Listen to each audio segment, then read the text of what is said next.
Boa noite. Paz seja conosco, em todos os lares, contemplando todas as famílias.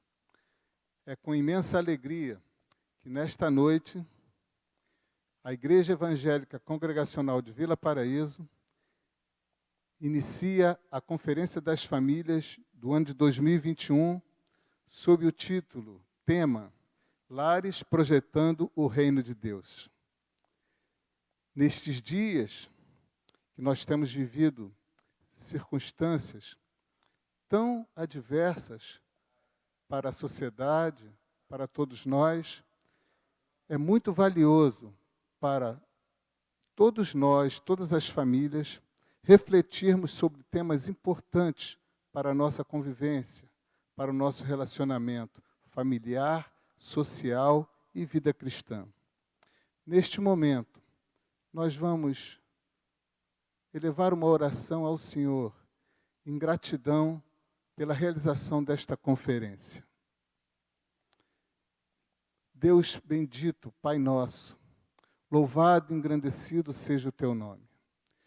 Queremos, Senhor, oferecer a honra das primícias desta conferência, Senhor, que estaremos realizando nos próximos dias a partir desta noite. Louvamos ao Senhor pela tua benignidade, pelo teu amor, pela tua justiça, pela tua verdade. Rogamos ao Senhor que nos conduza, que nos dirija, de modo, Senhor, que cada ministração alcance os corações das pessoas, das vidas, das famílias, para que, Senhor, encontrem terrenos férteis nos corações, para que haja edificação, transformação de vidas, consolidação, fortalecimento dos lares e dos vínculos familiares. Aceita, Senhor, a nossa gratidão. Em nome de Jesus, Pai. Amém. Queridas e queridos, nós já refletimos o quanto é gracioso pertencer à família de Deus? O quanto isso reflete na vida de cada um de nós? Este é o tema desta primeira noite, pertencendo à família de Deus. E para ministrar este tema, estaremos ouvindo o nosso querido reverendo pastor Marcos Moura, que proferirá a palavra sobre este tema tão importante, pertencendo à família de Deus, como isso reflete em você. Graças e paz, irmãos, é uma alegria estar com vocês nessa abertura da Conferência das Famílias, né, tendo o grande privilégio de falar sobre esse tema, né, um tema muito especial, pertencendo à família de Deus e como isso se reflete em você, como isso se reflete em nossas vidas, né? Mas antes de falar do tema, né, eu queria falar aí da minha alegria realmente de estar com os irmãos, né? É um grande privilégio, uma pena de não poder estarmos presencialmente, né, mas podemos estar falando para as famílias da nossa igreja, dessa grande família, né? Lembrando, né, e quero agradecer a participação dos irmãos na campanha nacional de oração, e aí, né, no domingo que eu tive na igreja, vi aí os irmãos vibrando com essa unidade a nível nacional da nossa igreja congregacional. Na próximo sábado, dia 29/5, às 19 horas, né, a nossa 13ª associação vai estar dirigindo uma das lives junto com a Amisul, né? Nós teremos ali essa gravação na Igreja Congregacional de Vinda das Pedras, e isso será a partir das 19 horas do próximo sábado, dia 29/5, né? Nós estamos aí na quarta ou quinta semana da nossa campanha de oração, que vai até o dia 19 de agosto, a primeira parte da campanha nacional de oração. Depois do aniversário, nós estaremos lançando uma segunda parte da campanha nacional de oração, que vai até o final do ano. Eu quero agradecer, né, Igreja de Vila Paraíso, a minha igreja, né, sempre participando e sendo referência aí para as outras igrejas no meio congregacional, né? Nós temos a alegria de poder ver e falar sobre isso, né? Irmãos, quando tratamos desse tema, né, nós estamos vivendo em um tempo de desafios, né? Um tempo de pandemia, que nós não imaginávamos que isso iria acontecer na nossa geração, né? Eu acho que nenhum de nós pensou sobre isso, né? As nossas famílias estar passando por esse momento, né? Um momento de perda, um momento de luto, e nós não fomos criados para separação, nós fomos criados por Deus para viver eternamente juntos, né? Mas o pecado nos trouxe o pecado original nos trouxe essa consequência, né, da perda da vida eterna, a perda da separação, né, ou seja, o homem pela morte, pelo pecado, né, teve a separação de Deus, e aí por meio de Cristo Jesus nós podemos ter esse novo relacionamento, né? Romanos diz isso: justificados, pois, mediante a fé, temos paz com Deus por meio do nosso Senhor Jesus Cristo. Então, nós sofremos por conta disso, né? Momentos como esse de pandemia, que não é a primeira que acontece ao longo da história, mas na nossa geração, né? E dessa forma também, alcançando todos os países, todas as nações, eu creio que na história não há precedentes, né? Mas, e acompanha essa crise, né, irmãos, uma crise política, uma crise econômica, né, que nós já sentimos, as famílias já estão sentindo a crise econômica fruto dessa pandemia, né? O país regredindo com relação ao crescimento econômico, mas o Senhor, irmãos, quanto maior a crise, mais nós percebemos o agir de Deus, né? É tão maravilhoso ver o Senhor em meio a tudo isso, trazendo ao seu povo paz, né, consolo, renovo, um avivamento no meio do seu povo, manifestando a sua graça, o seu poder. Vemos aí um mover, né? Nós falamos aqui da campanha nacional, mas nós tivemos agora uma campanha mundial, né? Uma campanha local, e que não continua só nos dias, né, que oramos aí pelo Congresso de Famílias, mas isso precisa ser constante na vida da igreja. Irmãos, quanto tempo passamos sem valorizar as reuniões de oração, e nós precisamos mudar isso, né? E é maravilhoso ver a ação do Senhor e quantas vidas transformadas nesse tempo, quantas conversões, irmãos, nós temos visto e ouvido, né, nas igrejas que eu tenho o privilégio de ir nesse período como secretário-geral da denominação. Eu tenho ouvido daquilo que o Senhor tem feito, né? Eu lembro de um comentário de um pastor amigo nosso falando de uma senhora que debilitada, com Alzheimer, que não podia ir à igreja, e ela falando: pastor, nesse momento está sendo tão bom para mim, pastor, porque antes eu não podia sair de casa mesmo, né? Agora, de casa, pastor, e eu não conseguia ir à igreja.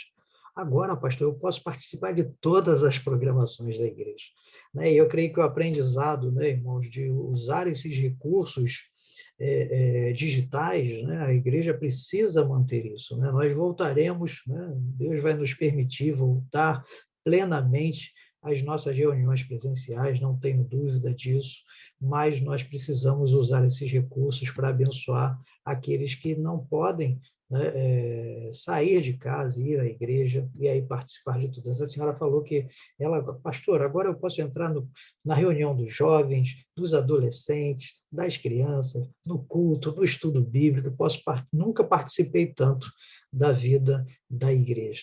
Então, assim, nós precisamos ver esses testemunhos e mudar com relação aos métodos que utilizamos e as ferramentas que temos hoje à disposição da igreja nesse tempo, né? Irmãos, é maravilhoso ver o poder e a ação do Espírito Santo de Deus em meio da igreja, em nós e por nós, né, irmãos?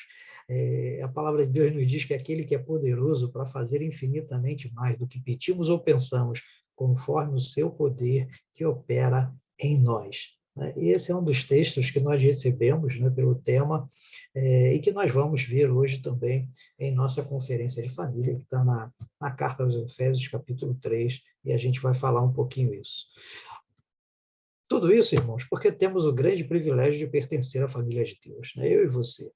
Você já parou para refletir sobre essa afirmação, Que tremendo, pertencer à família de Deus. O mesmo Deus dos patriarcas, dos profetas, dos apóstolos, é também hoje presente com o seu Espírito em nós e através de nós. Ele age poderosamente na sua família, que é a igreja, e também através da sua família.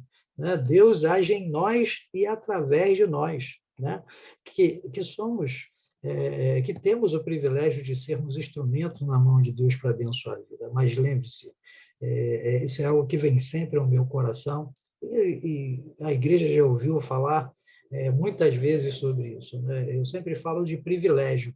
Pertencer à família de Deus, irmãos, é um grande privilégio. Mas todo grande privilégio traz grandes responsabilidades. A quem muito é dado, muito será exigido. Foi o que Jesus ensinou na palavra do servo vigilante, lá em Lucas 12, 48, quando ele nos diz: aquele, porém, que não a soube e fez coisas que mereciam castigos, será punido com poucos açoites. De todo aquele a quem muito é dado, muito será requerido. E daquele a quem muito é confiado, mais ainda lhe será exigido. Creio que neste tempo de crise, de pandemia que estamos vivendo, Deus está nos levando a essa reflexão de que, mais uma vez, irmãos, precisamos de uma grande reforma. E tenho que concordar com Lutero quando ele diz: igreja reformada sempre se reformando. E quando eu falo de Lutero, em meio à pandemia, Lutero e sua família também passaram por uma pandemia.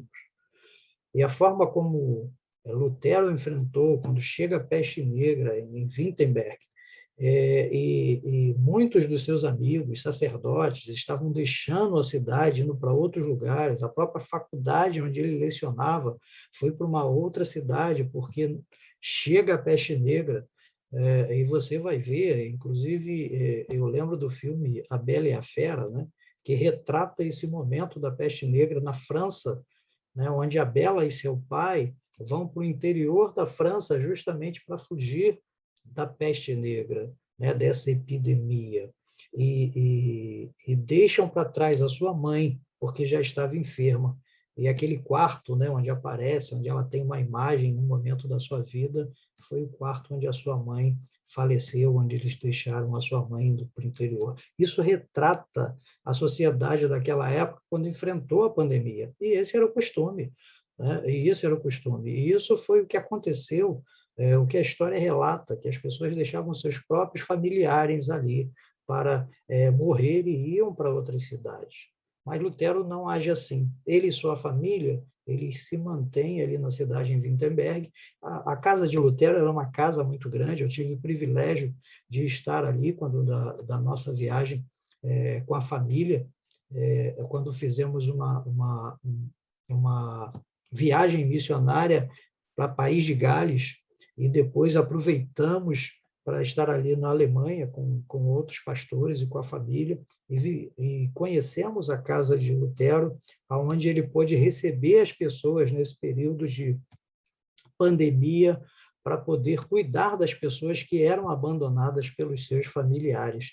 Lutero abre a sua casa, irmãos, num período de pandemia, um período como o nosso, e talvez pior até do que o nosso, porque no nosso nós já temos aí uma perspectiva de vacina, temos toda uma ciência desenvolvida, o que não era o caso na época de Lutero. Lutero abre sua casa para receber as pessoas, para cuidar das pessoas, e Dona Caterina, sua esposa, diz a história que ela estava grávida, e o seu filho Hans, o mais velho, ele estava enfermo.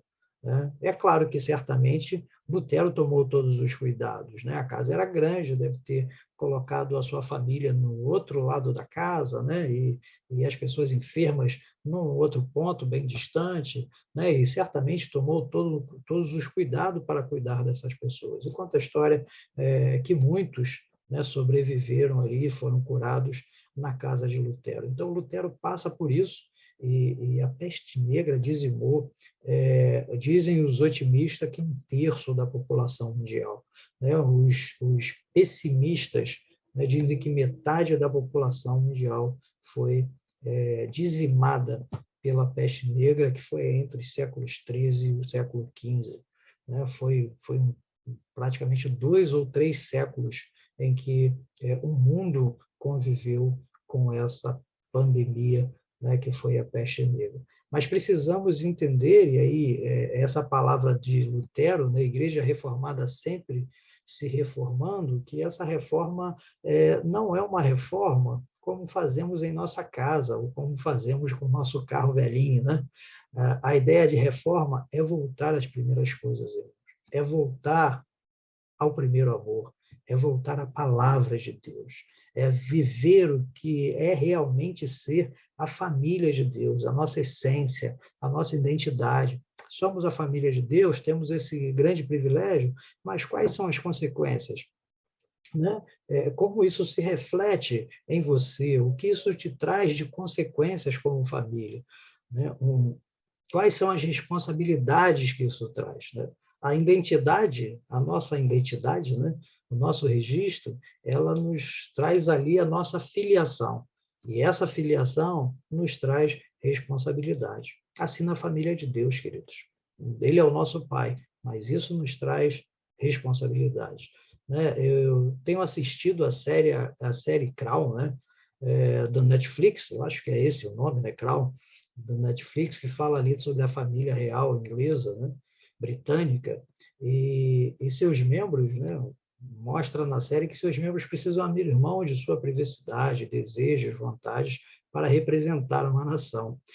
Como isso, a série mostra claramente o quanto isso é difícil, né? E acaba mostrando uma série de confusões e erros da família real e pouquíssimos acertos, né? É claro que eu estou mal comparando, né? Porque o reino de Deus é algo muito maior, irmãos. Não há comparação. Fazer parte da família de Deus, fazer parte de um reino que não é temporal, né? Que não está limitado a esse tempo, mas é um reino eterno. Precisamos também ter um comportamento adequado. Se nós fazemos parte do reino de Deus, nós precisamos ter um comportamento como filhos de Deus, como família de Deus. Precisamos abrir mão das nossas vontades e desejos para obedecer à vontade de Deus e seguir o modelo de Jesus, segundo o ensino da sua palavra. A sua palavra, irmãos, é a nossa regra de fé e prática. E é por ela, iluminados e guiados pelo Espírito Santo que habita em nós, para cumprir não o que queremos, mas para cumprir a missão de Deus que fomos comissionados. Ou seja, precisamos viver para adorá-lo. Precisamos viver, irmãos, para proclamá-lo. Como família de Deus, nós precisamos viver dessa forma. Precisamos viver para adorá-lo e precisamos viver para proclamá-lo. Quando Lutero enfrentou a peste negra, foi nisso que ele pensou. Como que posso, em meio a tudo isso, adorar o Senhor? Como que eu posso proclamar o nome do Senhor diante de um quadro tão difícil, de uma crise tão difícil como ela? Ele se portou como família de Deus, orientado pelo Espírito Santo de Deus, e foi ao encontro da necessidade das pessoas que estavam em volta dele e que precisavam do amor de Deus. Nós pertencemos à família de Deus. E aí a pergunta é, e como isso se reflete em você? O início dessa reflexão é importante, né? No início do nosso congresso de família, né? O nosso estilo de vida como família de Deus vai demonstrar ou não a nossa adoração, né? Vai demonstrar ou não a proclamação do Evangelho através dos nossos atos. E diferente, queridos, da série da TV que nós falamos, né? Renunciar aos prazeres e às vontades do nosso coração não nos leva à frustração, né? O morrer, nesse sentido, é lucro, é ganho. Isso não nos leva à frustração, mas muito pelo contrário, nos leva à vida abundante que o Senhor Jesus separou para nós, né? Ele veio para dar vida e vida em abundância, para mim, para você, para os seus filhos, para a sua esposa, para o seu lar, né? Foi isso que o Senhor reservou para nós, mas precisamos obedecer à sua vontade, precisamos viver a sua vontade e não a nossa vontade própria. A família que busca viver o propósito de Deus, querido, é feliz. Não é verdade? Quem tem experimentado isso é feliz, seja qual for a situação. Não é isso que diz a música? Seja qual for a situação. E aí nós temos, querido, a segurança e a certeza de viver eternamente como a família do Pai. Essa é a certeza que nos acompanha, nós que temos a salvação em Cristo Jesus, não podemos esquecer disso. Agora, queridos, eu vejo nesse tempo, confesso aos irmãos, a grande família de Deus, muitas das vezes deixando as coisas de Deus de lado. Me permitam uma ilustração que eu li em um livro há muitos anos atrás, foi lá no início do meu ministério. E essa ilustração diz que uma família estava celebrando um ano de vida de uma criança, uma criança que o filho ali dos seus pais, aquela primeira criança que chegou, e eles estavam celebrando o primeiro aninho daquela criança. E aí aquela criança dormiu, antes dos convidados chegarem, e aí nos afazeres dos pais, preparando para que as pessoas chegassem, entregou a criança para alguém, e como a criança estava dormindo, essa criança colocou no berço, e conforme os visitantes foram chegando, não tinha lugar para colocar os casacos, e aí foram entregando o casaco para alguém e foi colocando ali em cima do berço. Era uma região muito fria, e aqueles casacos pesados, e sem perceber, foram colocando os seus pesados casacos em cima do berço da criança. E em certo momento da festa, alguém perguntou, cadê o aniversariante? Cadê a criança? Está dormindo, está no berço. E aí foram procurar a criança e, para surpresa de todos, ela foi encontrada embaixo dos casacos daqueles que foram celebrar o aniversário daquela criança, sem respirar e morta, sufocado por tudo aquilo que colocaram em cima, porque esqueceram do aniversariante, esqueceram da criança. É trágico, irmãos? É trágico. Mas quantas das vezes isso tem acontecido com a família de Deus? Tem esquecido do Senhor, tem esquecido do Senhor da igreja, do Senhor que deu o seu Filho para morrer na cruz por nós. Penso que como família de Deus e pelos privilégios que temos, que são muitos, irmãos, poxa, irmãos, salvação, vida eterna, povo escolhido de Deus, lembra do texto? Pedro falando, nação santa, povo de propriedade exclusiva de Deus. E quantas vezes nos esquecemos de celebrar o Salvador e Senhor Jesus Cristo? Quantas festas que fazemos, casamentos, aniversário, mas investimos mais em coisas que satisfazem os nossos prazeres e vontades, e às vezes nos lembramos de agradecer. E quando fazemos, na maioria dos casos é de uma forma discreta, de uma forma muito rápida, para voltar logo ao que realmente damos importância. E quando tudo acaba, vemos que os nossos casacos abafaram o que deveria ser o principal da festa, que é agradecer e celebrar aquele que tudo controla e tudo nos dá. Seja pela graça comum, disponível a todos os homens, aquele que faz nascer o sol, o seu sol, e faz cair a chuva sobre maus e bons. Seja pela graça especial, enviando seu Filho Jesus para pagar um alto preço pelos nossos pecados. Creio e percebo que uma das mudanças que o Senhor está promovendo nesse tempo é colocar as coisas nos seus devidos lugares. Irmãos, nós não somos soberanos, não somos onipotentes, não somos eternos. Esses atributos pertencem só ao Senhor e a Ele somente. O Senhor deixou bem claro à sua nação Israel que a bênção está condicionada à obediência. Veja lá no livro do Deuteronômio, de Deuteronômio, lá capítulos 28, a 30, se não me engano agora, e vemos ali o sofrimento e perseguição de Israel, não só pela consequência da desobediência ali no Antigo Testamento, mas até hoje, nesse momento Israel está sendo atacado, é um sério conflito, e também Israel sofre até hoje, ao longo de toda a sua história, pela desobediência ao Senhor. Em Atos dos Apóstolos, nós temos um outro exemplo, ou Atos do Espírito Santo, Vemos a igreja primitiva crescendo em Jerusalém e celebrando dia a dia a comunhão da igreja. 3.000 pessoas se convertem, depois mais 2.000, a igreja chega a 5.000, e aquela alegria, aquela comunhão, aquele partir do pão. É linda a história como a igreja em Jerusalém cresce. Mas longe, queridos, longe de estar cumprindo a ordem de Deus. Esqueceram. Qual era a ordem de Deus em Atos 1:8? De pregar o evangelho, de fazer discípulos a partir de Jerusalém, ou em Jerusalém, Judeia, Samaria e até os confins da terra. Essa é a visão que a igreja do Senhor precisa ter em todo o tempo. A família de Deus precisa entender que a ordem do Senhor é que nós precisamos pregar em Jerusalém, na Judeia, em Samaria e até os confins da terra. E confins da terra, é claro que representava para eles, naquele tempo, o mundo conhecido de sua época. E aí Deus precisa permitir, irmãos, uma perseguição, muitos mártires, porque a sua noiva, sua família, se esqueceu de cumprir a sua ordem soberana.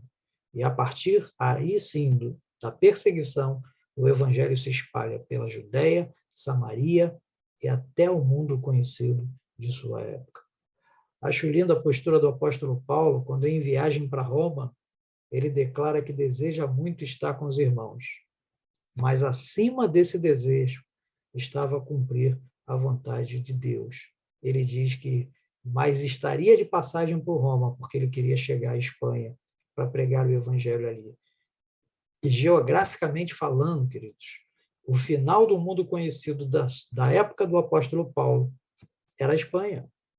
E aí Paulo queria alcançar o objetivo primeiro de sua vida, a partir do momento que ele encontrou o Senhor Jesus, que era pregar o evangelho a toda criatura, até os confins da terra. E assim ele estava cumprindo o mandato do seu Senhor.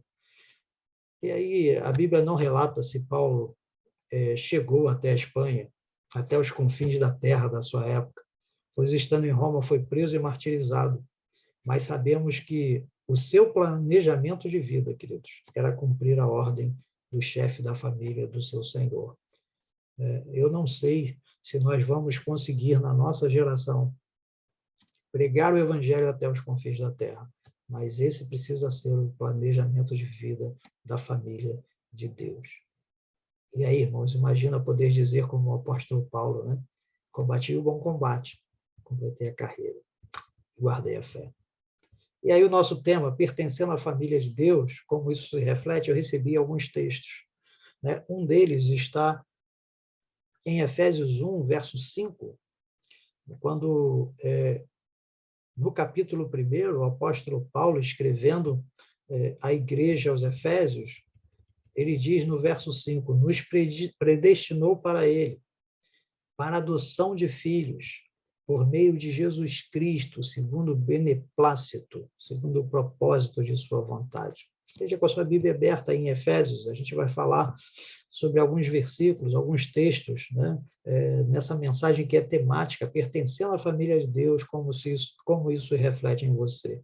Veja que o texto diz que nos predestinou para ele, ou seja, desde o início, ou antes do início de todas as coisas, o Senhor já havia nos predestinado ser para ele. Para a adoção de filhos, porque por meio do pecado, e aí eu costumo dizer que nós somos do Senhor duas vezes. Primeiro, porque ele nos criou, e segundo, porque ele pagou um alto preço pela minha vida e pela sua, porque pelo pecado nós nos distanciamos de Deus.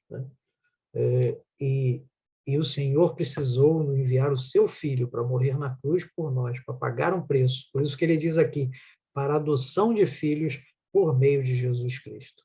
Jesus se colocou no nosso lugar, pagou o preço que não podíamos pagar, para que nós tivéssemos novamente um relacionamento com Deus, conforme ele nos predestinou para eles, segundo o propósito da sua vontade.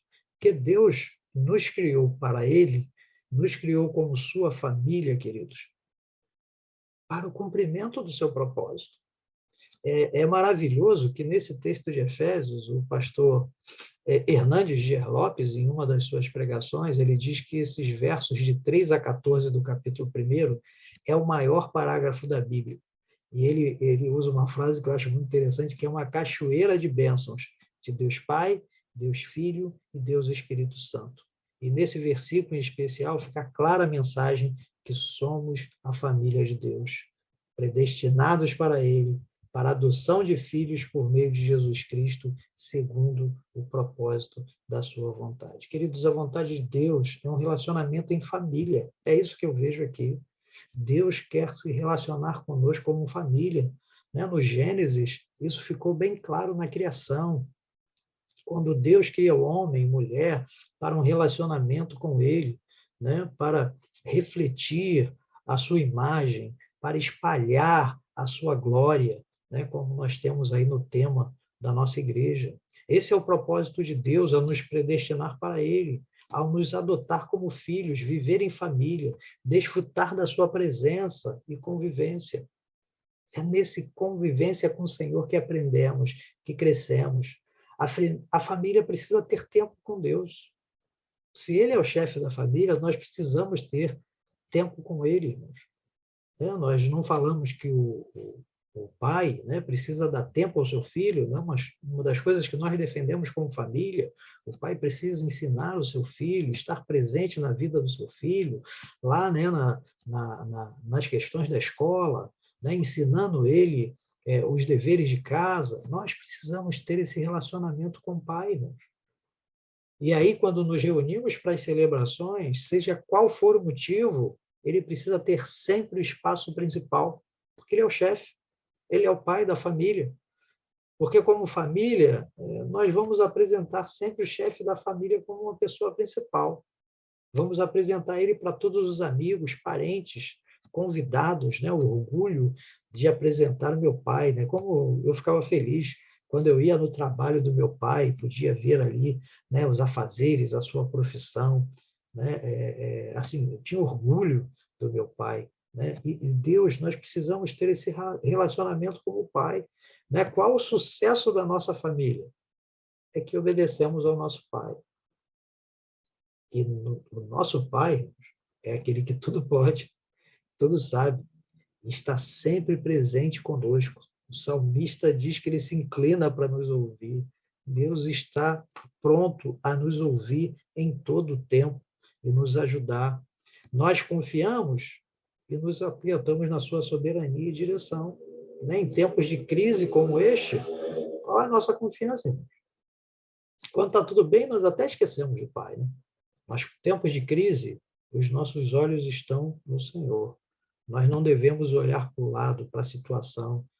Quando Pedro ali que sai do barco e começa a olhar as ondas, não, os nossos olhos precisam estar no Senhor, no nosso Pai, no nosso Salvador, no chefe da família. Ele está presente conosco. Essa é a nossa confiança.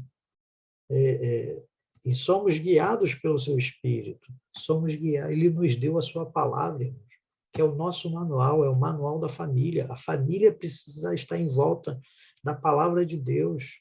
A palavra de Deus é nossa regra de fé e prática. O Senhor nos adotou e o Senhor nos predestinou e nos adotou, irmãos, para vivermos como seus filhos, para viver o seu propósito, para viver uma vida de adoração a Ele, para viver na intimidade do Senhor. E como família de Deus, nós não podemos abrir mão de uma vida de adoração, de uma vida de celebração a esse Senhor que é maravilhoso e fez tudo por nós. Depois olha lá essa cachoeira de bênção que é o capítulo 1, nesses 14 primeiros versículos, falando dos presentes que recebemos de Deus Pai, Deus Filho e Deus Espírito Santo, como sua família, vivendo assim para a sua glória, para a sua vontade, para o seu propósito. Um outro texto que eu recebi está lá em Efésios 2:19, quando diz que assim já não sois estrangeiros e peregrinos, mas concidadãos dos santos, e sois da família de Deus. Está em Efésios 2:19. E esse capítulo é sensacional, irmãos, porque no capítulo 2, Paulo vai falar para os efésios e para nós, né, quem nós éramos. Né? Nós estávamos mortos em delitos e pecados. Mortos em delitos e pecados. Mas nós fomos transformados pela graça de Deus, sim, queridos. Um morto não consegue reagir, um morto não consegue se comunicar, né? E assim, não tem como. Né? E aí o Senhor, pela sua graça, pelo seu amor, né? Nós somos ressuscitados com Cristo, diz o texto do capítulo 2, né, irmãos? Né? Deus nos amou, né? Com a sua graça, manifestou o seu poder, nos dando vida. Pela graça, sois salvos. Né? E Efésios, capítulo 2, ele vai mostrar na sequência, né? Ele sai desse estado que nós chamamos de iniquidade, de pecado, né? E lembro até do próprio Davi, no Salmo 51, quando ele diz, né? Não justificando, mas falando de quem ele era: eu nasci em pecado, e em pecado me concebeu a minha mãe. Né? E aí depois, o apóstolo Paulo, em Efésios, ele vai falar como nós fomos transformados, né? Que é os versículos 4 e 5. Mas Deus, sendo rico em misericórdia, por causa do grande amor com que nos amou, estando nós mortos em nossos delitos e pecados, nos deu vida juntamente com Cristo. Pela graça sois salvos. Ou seja, foi pela graça de Deus. Não tínhamos e não temos nenhum mérito, irmãos. Recebemos esse presente de Deus. Nosso destino era a morte eterna. E Deus em Cristo nos deu vida eterna juntamente com Ele. Vida abundante para vivermos o seu propósito como sua família. E eu gosto demais dos versos 9 e 10, quando ele vai falar da questão das obras, né? Que nós não fomos salvos por obras, mas transformados para boas obras, quando ele diz que somos feitura dele, criados em Cristo Jesus para boas obras, nas quais Deus de antemão preparou para que andássemos nela. Ou seja, o Senhor nos criou, o Senhor nos adotou, né? Como uma obra de arte sua, querido. E aí o texto diz que nós somos criados por Ele como Pai, mas criados em quem? Em Cristo Jesus, no modelo de Cristo Jesus, no exemplo de Cristo Jesus. E nós fomos criados para quê, irmãos? Ele preparou, né? Para que fizéssemos e vivêssemos em boas obras que Ele preparou para que andássemos nela. O Senhor já preparou todas as coisas. O que nós precisamos é deixar ser conduzidos pelo Senhor como família do Senhor. Paulo nos relembra o propósito de Deus para a sua família. E aí, por isso, o advérbio assim, né, no versículo que nós vimos, né, assim já não sois estrangeiros e peregrinos, mas concidadãos dos santos. Né? Vai nos dizer o modo, esse advérbio vai nos mostrar o modo como devemos viver, como concidadão dos santos. Ou seja, uma vida de santidade, irmãos. Fazemos parte de uma mesma nação dos santos, mesmo reino. Precisamos viver como membros da família real, lembra? É claro que tomando cuidado com os paparazzis, né, irmãos? Né? Mas é brincadeira, né? Aqueles que fazem parte da família de Deus não precisam nem se preocupar com os paparazzis. O que nós precisamos nos preocupar é com o nosso testemunho. Nós precisamos dar testemunho de que somos a família de Deus. Nós precisamos viver, irmãos, como família de Deus, como povo de Deus nesse mundo. Somos da família de Deus. O nosso fundamento é Cristo. Fomos edificados nos fundamentos dos apóstolos e profetas. Somos representantes de Deus, de Jesus nessa terra. Essa é a nossa identidade. Eu gosto muito de lembrar, irmãos, que nós somos cristinhos, miniaturas de Cristo. As pessoas precisam ver Cristo em nós e não podemos nos esquecer disso, irmãos. Aonde estamos, somos representantes dessa família. Não podemos negar a nossa essência, nosso nome, nossa família. Somos da família real e isso é lindo, irmãos. Isso é maravilhoso. mas volto a dizer que isso nos traz a responsabilidade de viver assim. Eu acho que foi Spurgeon que disse essa frase: você precisa ser Cristo para o seu próximo. Você e eu, nós precisamos, por onde passamos, mostrar Cristo ao nosso próximo. É isso que ele está querendo dizer. Nós não somos deuses, né? Como Cristo é Senhor, é Deus, é todo-poderoso. Não. Ele quer dizer que nós precisamos imitar o modelo de Cristo para que as pessoas possam ver Cristo em nós, né? Exalar o bom perfume de Cristo por onde passamos. O terceiro versículo que eu recebi, o terceiro texto, né, está em Efésios 3, 14 e 15. Por esta causa, me ponho de joelhos diante do Pai, de quem toma o nome toda a família, tanto no céu como sobre a terra. Nós vemos ali Paulo orando pela igreja, e ele enfatiza aqui, né, por esta causa me ponho de joelhos diante do Pai. E nós precisamos lembrar aqui que Paulo está escrevendo essa carta da prisão em Roma. E é assim que ele começa o terceiro capítulo. E na sua oração, ele afirma, né, ele faz uma afirmação e demonstra uma preocupação. A afirmação é que Deus é Pai. Ele poderia ter usado ali vários termos, né? Mas não, ele me ponho de joelhos diante, poderia ter falado do Senhor, diante de Deus, mas ele falou, não, me ponho de joelho diante do Pai, mostrando assim a nossa a paternidade de Deus para com a sua família. Ele afirma que Deus é o nosso Pai. Nós somos seus filhos, os lavados e remidos pelo sangue do Cordeiro, somos sua família.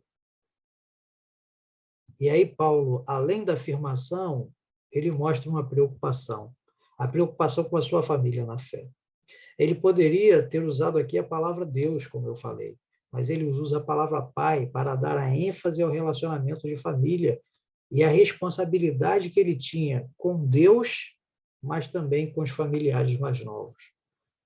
Paulo se sentia o pai espiritual deles, ou melhor dizendo, né, o irmão mais velho deles, e precisava dar-lhes a entender qual era a natureza da família, da responsabilidade, dos costumes da família, da sua unidade como família de Deus.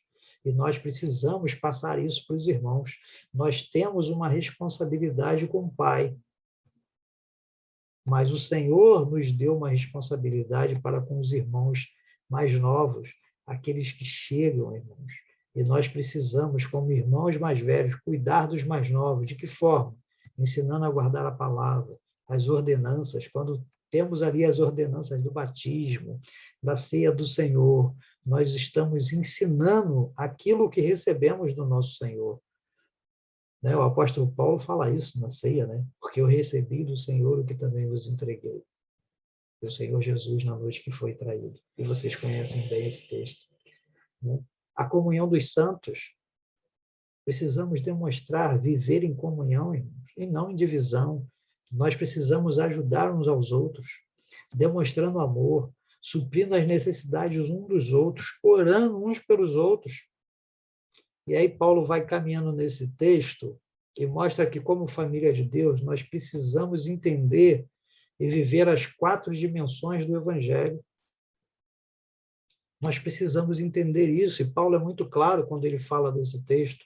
Lá no verso 18, né, ele fala das 4 dimensões do Evangelho, a largura, o comprimento, a altura e a profundidade. A largura do Evangelho, né, quando olhamos ali Apocalipse 5 a 7, ou 5, né, 5 a 7, vai nos mostrar essa largura, ou seja, a salvação, ela inclui membros de toda tribo, língua, povo e nação. O Evangelho é tão largo, irmãos, que ele inclui e alcança todos. Ele é inclusivo, alcança a todos, em toda a terra, ou seja, em toda tribo, língua, povo e nação. Essa é a largura do Evangelho. Né? A segunda dimensão é o cumprimento do Evangelho, o comprimento, né? Não o cumprimento, mas o comprimento do Evangelho. Trata-se do tempo, começando desde o Éden, logo após a queda do homem, até o fim, quando o reino for entregue ao Pai. 1 Coríntios 15, 24 diz: então virá o fim, quando ele entregar o reino ao Deus Pai, quando houver destruído todo o principado, bem como toda potestade e poder. Então virá o fim, quando ele entregar o reino de Deus ao Pai. Então, o cumprimento do Evangelho, irmãos, começa ali no Éden, logo após a queda, e vai até o tempo em que Jesus entregará o reino ao Pai. Durante todo esse espaço de tempo, Deus está operando para cumprir o seu propósito. Desde Adão até o último cristão a se converter, instante antes de Cristo voltar.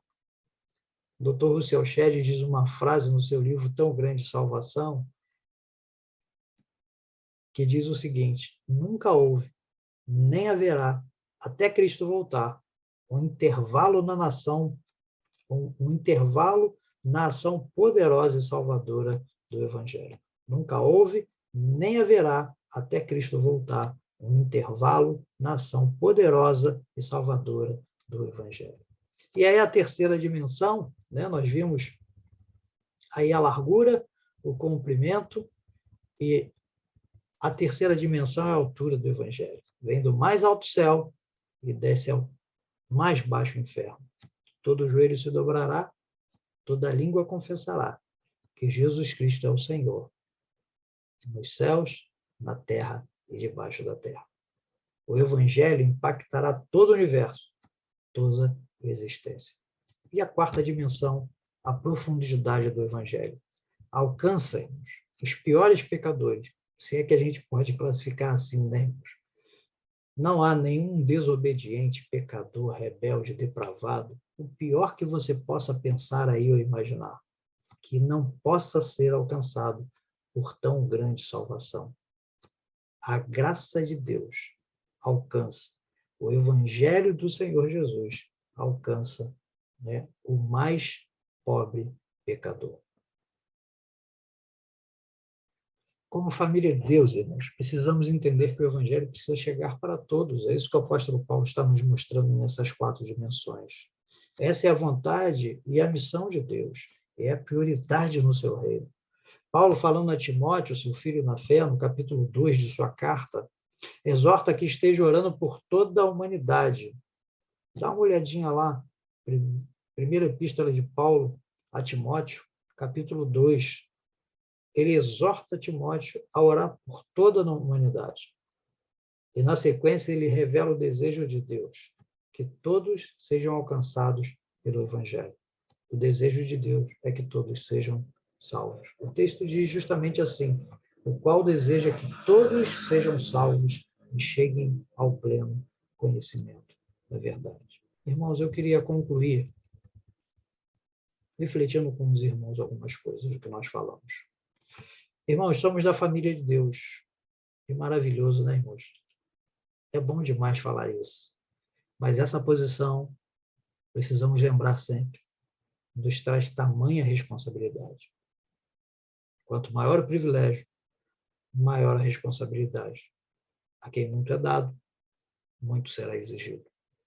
Precisamos avaliar, irmãos, de forma séria, e eu tenho pensado muito que assim a proximidade da morte nos leva a refletir mais sobre a vida, e é isso que Deus tem permitido, eu creio, nesse tempo de crise, de pandemia. Como família de Deus, precisamos nos voltar à vontade e propósito de Deus. Precisamos entender a dimensão do Evangelho, e a ordem é que o Evangelho precisa chegar para todos. Para o meu familiar que ainda não conhece a Cristo, para o meu vizinho, para o meu amigo no trabalho, para os meus amigos na faculdade, aonde eu for, irmãos, eu preciso exalar o bom perfume de Cristo.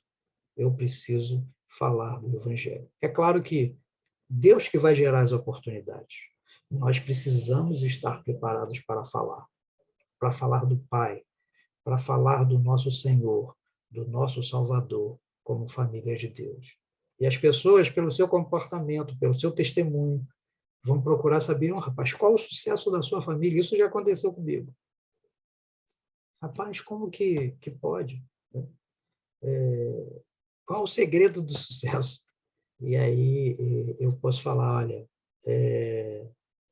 em mim, na minha família, não há mérito nenhum, mas no Senhor Jesus, que nos salvou, que nos redimiu, que pagou um alto preço e tem nos dado privilégios que nós nunca imaginamos poder viver. Mas vamos dizer que esses dois pontos que eu falei, né, você entende que o privilégio traz grande responsabilidade, você entende que o evangelho é a ordem do Senhor que precisa chegar a todos, né, que você reconhece essas coisas, mas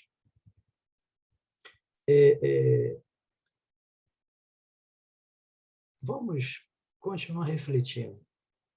Será que o estilo de vida demonstra isso? Será que as suas finanças demonstram isso? Será que o seu planejamento de vida prioriza isso? Ou o evangelho, ou a vida com Deus, ou o seu relacionamento com Deus é apenas mais um item na sua vida, no seu orçamento, no seu planejamento, no seu dia de domingo, que talvez o dia seja o dia do seu relacionamento com Deus. Será, irmãos, que nós temos vivido assim? Será que a nossa vida, e essas áreas tão importantes, né, que eu falei aqui, as nossas finanças, aonde nós temos investido? Será que temos retornado com aquilo que é do Senhor? E mais, será que temos separado aquilo que precisamos investir em vidas para que outras vidas sejam alcançadas? Será que no nosso planejamento priorizar a vontade do Senhor está presente? Quando eu falo de priorizar a vontade do Senhor, eu não estou falando de você largar tudo e ir para a Espanha, né? Ou ir para a Croácia, ou ir para qualquer outro lugar, irmãos, né? Não estou falando isso. Eu estou falando para ser testemunha de Cristo onde você está, onde o Senhor te colocou. Se o Senhor vai te levar para um outro lugar, é um chamado especial. Mas eu estou falando onde você está. Irmãos, nós não temos como fugir de uma frase que ouvimos tantas vezes, né? Tenho certeza que você já ouviu essa frase. Ou você é um missionário, ou um campo missionário. Ou a sua família é missionária, ou a sua família é um campo missionário. Quer ver algumas coisas simples? Será que nós temos repassado os links das lives da igreja para os nossos amigos e parentes? Você não precisa pregar o evangelho, né? Hoje em dia você pode mandar o link e orar para que ele abra o link, né? Você tem ensinado e sido exemplo para os seus filhos no seu relacionamento com Deus, na leitura da palavra, na oração, com a preocupação de que o evangelho chegue para todos? Será que é perceptível isso para os seus filhos, que você está preocupado para que o evangelho chegue para todos? Que a crise que nós vivemos, né, política, econômica, a corrupção, é consequência do afastamento do homem de Deus? Será que nossos filhos percebem essa preocupação para que o evangelho transforme a sociedade?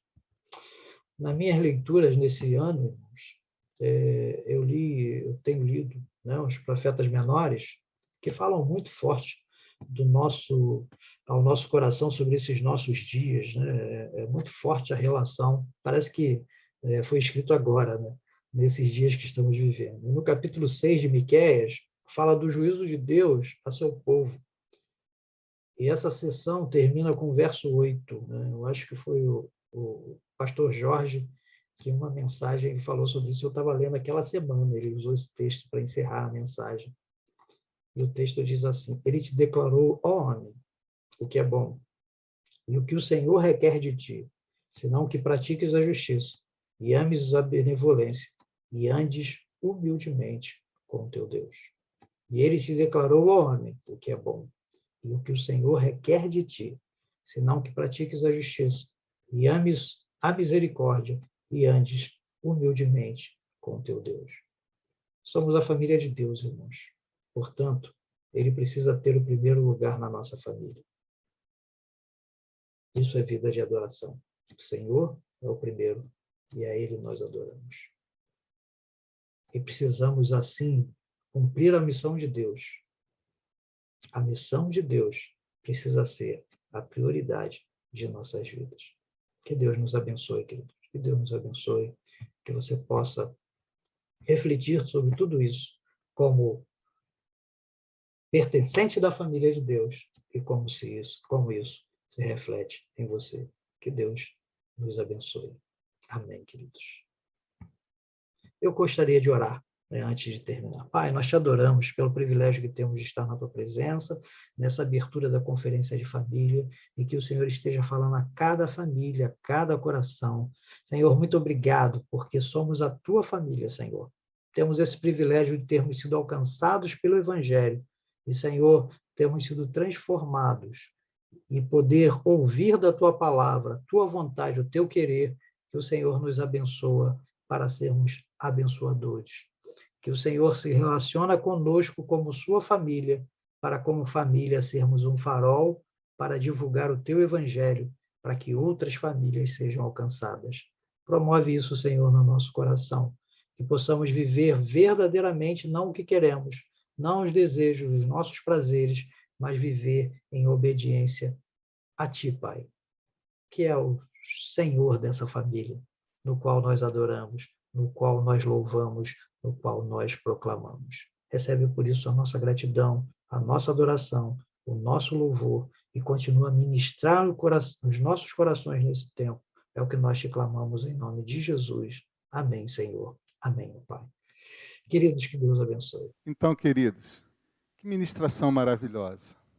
Agradecemos profundamente ao nosso querido pastor Marcos Moura pelo carinho, pela disposição de nos ministrar esta palavra para a primeira noite de nossa série de conferências.